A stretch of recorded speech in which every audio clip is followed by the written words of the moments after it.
Vamos falar mais sobre isso com a Miriam Leitão. Miriam está hoje em São Paulo, conversa aqui com a gente.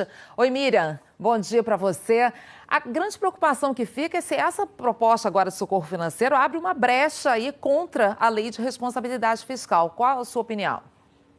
Bom dia, Ana Paula. Pois é, o projeto que o governo está mandando para o Congresso é essa espécie de guarda-chuva. Ele define regras que vão valer para esses estados que estiverem quebrados. Uma espécie de lei de falência para os estados. Eles vão ter que cumprir essa lista de compromissos que a Ana Paula falou, chamadas contrapartidas, para conseguir ter acesso às vantagens. Vai ter que privatizar a empresa, aumentar a contribuição de previdência dos funcionários, não pode dar aumento salarial, não pode conceder mais benefícios fiscais para os empresários. Como vantagem, o Estado vai poder deixar de pagar juros da sua dívida junto ao governo e junto aos credores privados por 3 anos. Isso, no caso do Rio, significa que vai reduzir o desembolso nesse período de 3 anos em 20 bilhões de reais.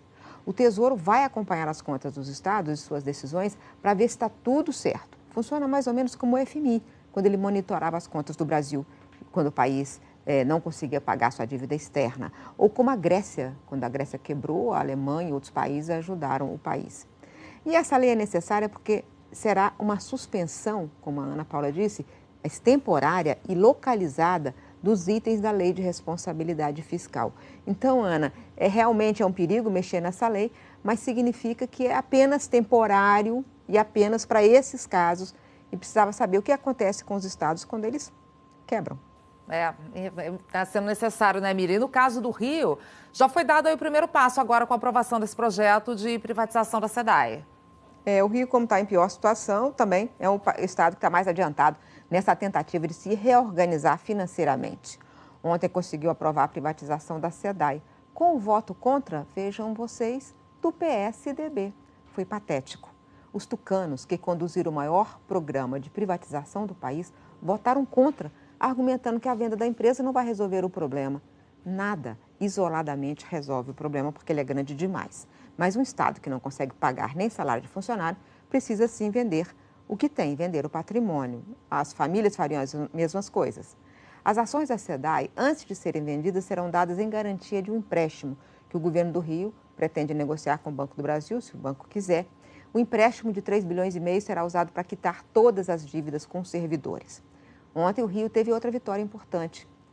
O Estado tinha criado um fundo, que é uma ordem também dessa lei do governo federal, para que os empresários que têm hoje o benefício de redução de impostos, contribuam com 10% do que eles ganham. Eles depositam nesse fundo e esse fundo é o Fundo de Estabilização Fiscal. A FEComércio entrou na Justiça e ontem o órgão especial do Tribunal de Justiça do Rio, por 15 votos a 4, considerou que o Rio tem razão e a FEComércio não tem razão e que esse projeto não fere a Constituição. Tem outras brigas judiciais pela frente, outros empresários que entraram na Justiça, mas nessa ação houve vitória do Rio. Não basta isso para ajustar a bagunça em que estão as contas do Rio de Janeiro. Esses 3 anos tem que ser um prazo para que o Rio consiga pôr a casa em ordem, Ana. É isso que é o principal, né, Miriam? É receber esse socorro agora, mas aproveitar para fazer o famoso dever de casa e botar tudo em ordem, porque do jeito que está, realmente está todo mundo sendo penalizado, né? Os serviços públicos péssimos, os funcionários sem receber, enfim. Obrigada, Miriam. Até mais.